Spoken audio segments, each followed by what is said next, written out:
Tráfico de órgãos é crime?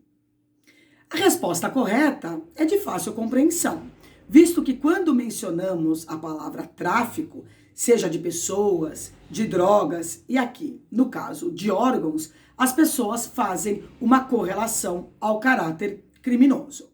Realmente, tráfico de órgãos é crime. A Lei 9474 de 97 trata da remoção de órgãos, tecidos e partes do corpo humano em vida ou pós-mortem para fins de transplante e define também o diagnóstico de morte encefálica. O artigo 3º dessa lei determina a retirada pós-mortem de tecidos, órgãos ou parte do corpo humano destinados a transplante ou tratamento deve ser precedida de diagnóstico de morte encefálica constatada e registrada por 2 médicos não participantes das equipes de remoção e transplante, mediante a utilização de critérios clínicos e tecnológicos definidos por resolução do Conselho Federal de Medicina.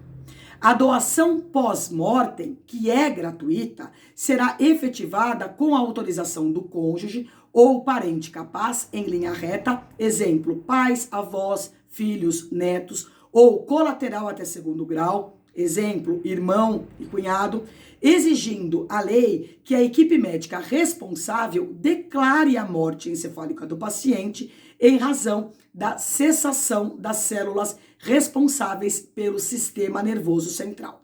Permanece, no entanto, o batimento cardíaco, imprescindível para a retirada de órgãos e tecidos. Inclusive, essa é uma informação muito importante que sempre é cobrada nas provas de exame unificado da Ordem dos Advogados do Brasil, bem como nos concursos públicos. Portanto, a lei, ela exige para que esse ato de remoção e doação seja realizado, que ele seja cercado de solidariedade humana e gratuidade. O que significa dizer que a mercância, a remuneração ou qualquer vantagem econômica estão proibidas. Os artigos 14 a 20 desta lei prevê a tipificação de algumas condutas. Eu vou ler do artigo 14, por exemplo, remover órgãos, remover tecidos, órgãos ou partes do corpo da pessoa ou cadáver em desacordo com as disposições dessa lei. A pena é de reclusão de 2 a 6 anos e multa de 100 a 360 dias multa. Portanto, o tráfico de órgãos é crime.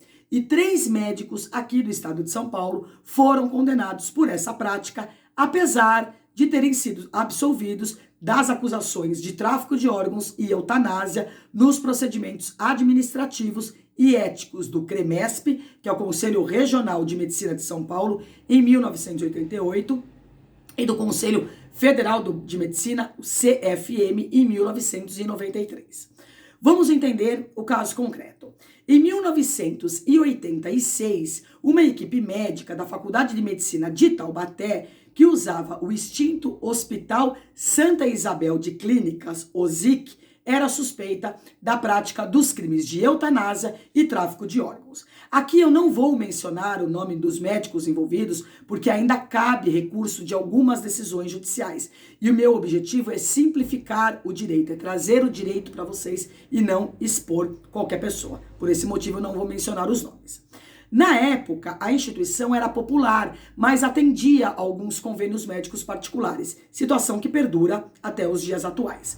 Os fatos envolvendo os supostos crimes só se tornaram públicos em 1987, após a revelação feita por um dos médicos, que era então diretor dessa mesma faculdade. Ele havia procurado o CREMESP em 1987 para informar que um programa ilegal de retirada de rins de cadáveres para doação e transplante acontecia sem o seu conhecimento e aval.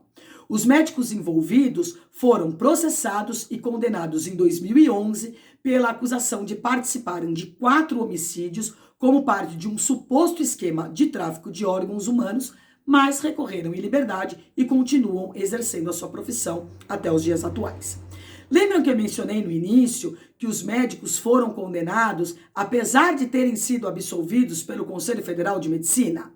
Isso somente é possível porque em nosso ordenamento jurídico é adotada a tríplice responsabilidade, o que significa que por um mesmo fato o autor ele pode responder na esfera civil, penal e administrativa sem que com isso esteja configurado o bis in idem. A defesa dos médicos pediu a anulação do júri. No entanto, os desembargadores da 6ª Câmara de Direito Criminal do Tribunal de Justiça aqui do Estado de São Paulo decidiram em manter a condenação dos réus envolvidos, mas diminuíram a pena de 17 para 15 anos ao analisarem o recurso.